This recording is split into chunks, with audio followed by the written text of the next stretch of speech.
Hello friends, welcome to Vantalakka kitchen. ఈరోజు మేము chicken గోంగూర పులావ్ చేసుకున్నామండి. యాక్చువల్గా అయితే ఈరోజు మేము మటన్ తినాల్సి ఉండే, కానీ మటన్ పాపం బతికిపోయింది మా చేతుల్లోంచి. సో సరే, చికెన్తో ఏం రెగ్యులర్గా చేసుకుంటాంలే అని చెప్పి ఇంకో ఇలా కొత్తగా ట్రై చేసేసాం. టేస్ట్ అయితే అదిరిపోయింది. మీరు కూడా తప్పకుండా ట్రై చేయండి. ముందుగా నీట్గా కడిగి పెట్టుకున్న చికెన్ తీసుకోండి. అందులో 1 టేబుల్ స్పూన్ అల్లం వెల్లుల్లి పేస్ట్, అలాగే ఉప్పు, కారం, పసుపు, ధనియాలు, జీలకర్ర పొడి, అలాగే చికెన్ మసాలా ముందు అన్నీ వేసుకొని కలుపుకోవాలండి. నేను చూపిస్తున్న విధంగా కలుపుకున్న తర్వాత లాస్ట్లో మనం పెరుగు కూడా వేసుకోవాలి. పెరుగు కూడా వేసుకున్న తర్వాత దీన్ని మ్యారినేట్ చేసుకొని పక్కన పెట్టుకోవాలన్నమాట. ఒక గంట సేపు నాననివ్వండి.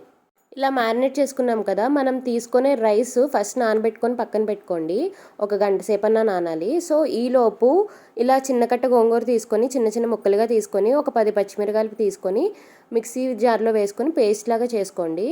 ఇప్పుడు మనం పలావ్ అయితే ఎందులో వండాలనుకుంటున్నామో ఆ గిన్నె తీసుకొని అందులో 1 టేబుల్ స్పూన్ నెయ్యి, అలాగే 2 టేబుల్ స్పూన్ ఆయిల్ వేసుకొని నేను చూపించిన మసాలా సరుకులన్నీ కూడా దోరగా వేయించుకోవాలండి. ఇలా వేగుతున్న సమయంలో ఒక మీడియం సైజు ఉల్లిపాయ సన్నగా కట్ చేసుకొని ఇలాగా వేయించుకోవాలి. ఇందులోనే 1 టేబుల్ స్పూన్ అల్లం వెల్లుల్లి పేస్ట్ కూడా వేసుకోవాలి.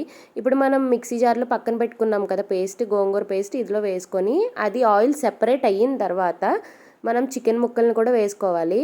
చికెన్ బాగా ఉడికిన తర్వాత ఇప్పుడు మనం నానబెట్టుకున్న బియ్యం వేసుకోవాలండి. వేసుకొని బాగా కలుపుకోండి. బియ్యం వేసుకునేటప్పుడు వాటర్ అసలు ఉండద్దు. సో ఇలా వేసుకొని కలుపుకున్న తర్వాత ఏ గిన్నెతో అయితే బియ్యం తీసుకున్నారో దానికి 2 గిన్నెల వాటర్ తీసుకోండి. అది వేడిగా మరిగించుకొని మరిగే వాటర్ ఇందులో వేసుకొని మూత పెట్టుకొని బాగా తెరలగాగుతూ ఉడకనివ్వండి. ఈ టైంలోనే మనం ఉప్పు అది సరి చూసుకొని వేసుకోవాలండి.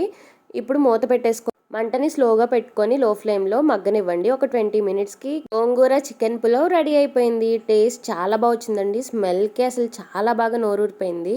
మా వీడియోస్ మీకు నచ్చితే లైక్ చేసి షేర్ చేయండి. సబ్స్క్రైబ్ చేయడం మాత్రం మర్చిపోకండి.